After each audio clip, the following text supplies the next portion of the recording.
شروع اللہ کا نام لے کر جو بڑا مہربان نہایت رحم والا ہے۔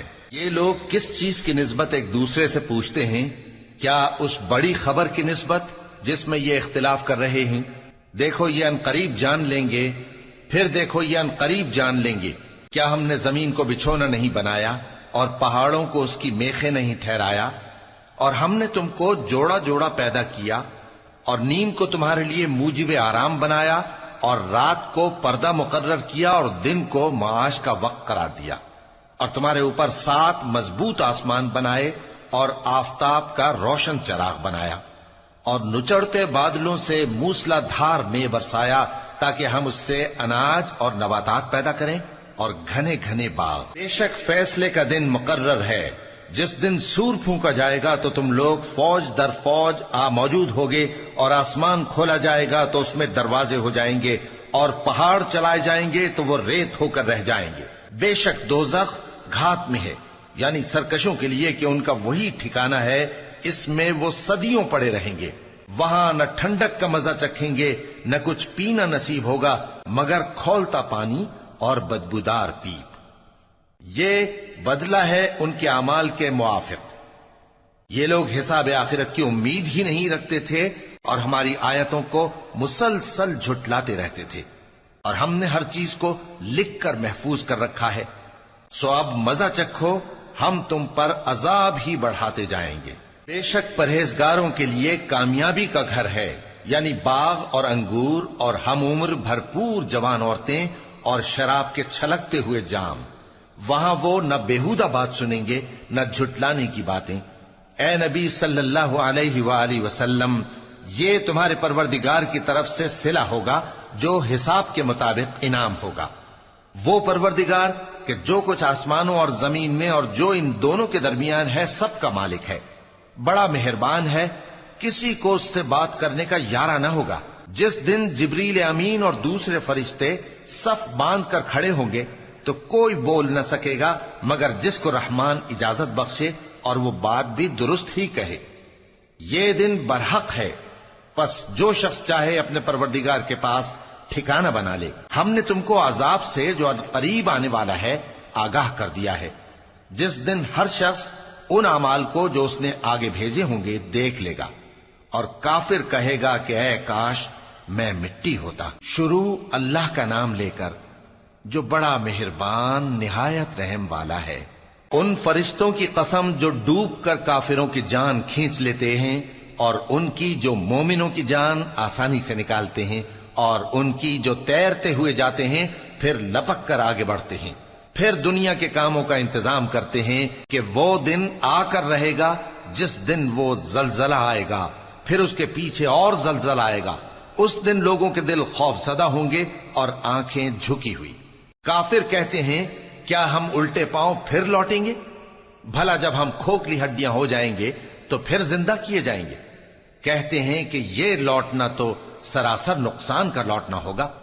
تو بس وہ ایک ڈانٹ ہوگی، اس وقت وہ سب میدان حشر میں آ جمع ہوں گے۔ بھلا تم کو موسیٰ کی حکایت پہنچی ہے جب ان کے پروردگار نے ان کو پاک میدان یعنی طویٰ میں پکارا اور حکم دیا کہ فرعون کے پاس جاؤ کہ وہ سرکش ہو رہا ہے، پھر اس سے کہو کہ کیا تو چاہتا ہے کہ پاک ہو جائے اور میں تجھے تیرے پروردگار کا رستہ بتاؤں تاکہ تجھ کو خوف پیدا ہو؟ غرض انہوں نے اس کو بہت بڑی نشانی دکھائی مگر اس نے جھٹلایا اور نہ مانا، پھر لوٹ گیا اور تدبیریں کرنے لگا۔ سو اس نے لوگوں کو اکٹھا کیا، پھر بلند آواز سے بولا، سو کہنے لگا کہ تمہارا سب سے بڑا مالک میں ہوں۔ تو اللہ نے اس کو دنیا اور آخرت دونوں کے عذاب میں پکڑ لیا۔ جو شخص اللہ سے ڈر رکھتا ہے اس کے لیے اس قصے میں عبرت ہے۔ بھلا تمہارا بنانا مشکل ہے یا آسمان کا؟ اللہ نے اس کو بنایا، اس کی چھت کو اونچا کیا، پھر اسے برابر کر دیا، اور اسی نے رات تاریک بنائی اور دن کو دھوپ نکالی، اور اس کے بعد زمین کو پھیلا دیا۔ اسی نے زمین میں سے اس کا پانی نکالا اور چارہ اگایا اور اس پر پہاڑوں کا بوجھ رکھ دیا۔ یہ سب کچھ تمہارے اور تمہارے مویشیوں کے فائدے کے لیے کیا۔ پھر جب وہ بہت بڑی آفت آئے گی اس دن انسان جو محنت وہ کرتا رہا یاد کرے گا، اور دوزخ دیکھنے والے کے سامنے لا کر رکھ دی جائے گی۔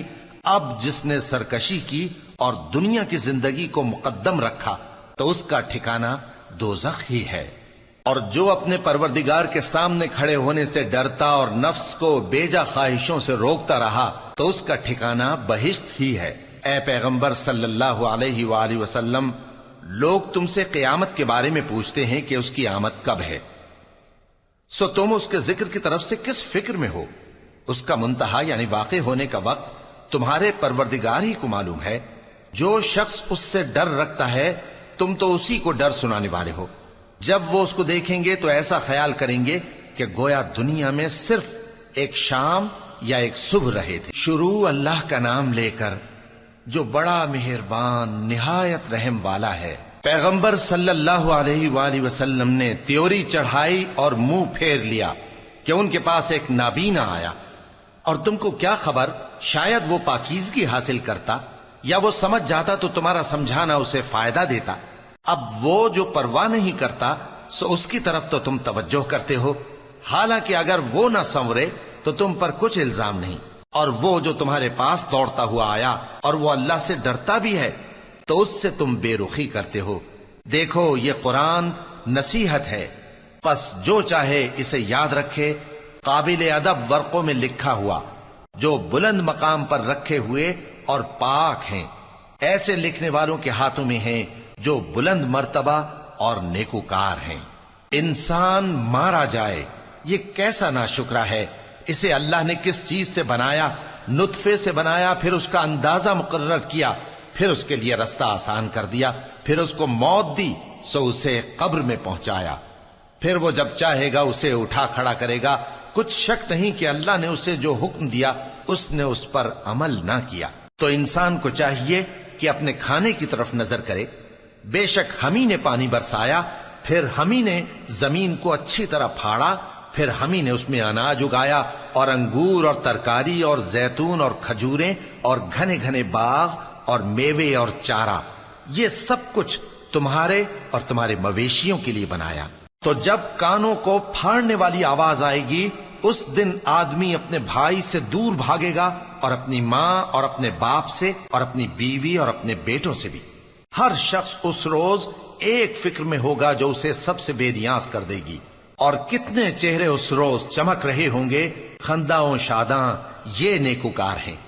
اور اس روز کتنے چہرے ایسے ہوں گے جن پر گرد پڑ رہی ہوگی اور ان پر سیاہی چڑھ رہی ہوگی، یہی لوگ ہوں گے انکار کرنے والے بد کردار۔ شروع اللہ کا نام لے کر جو بڑا مہربان نہایت رحم والا ہے۔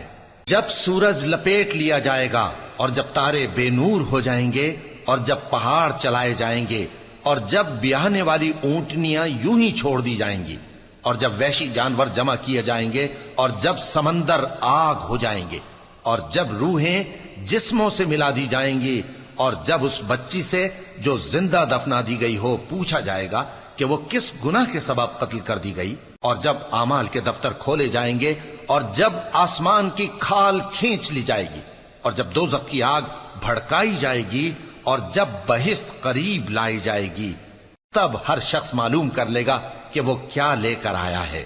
پس میں ان ستاروں کی قسم کھاتا ہوں جو پیچھے ہٹ جاتے ہیں اور جو سیر کرتے اور غائب ہو جاتے ہیں، اور رات کی قسم جب وہ پھیلنے لگتی ہے، اور صبح کی قسم جب وہ نمودار ہوتی ہے، کہ بے شک یہ قرآن اس فرشتہ عالی مقام کا سنایا ہوا پیغام ہے جو صاحب قوت ہے، مالک عرش کے ہاں اونچے درجے والا ہے، سردار ہے، ساتھ ہی امانت دار ہے۔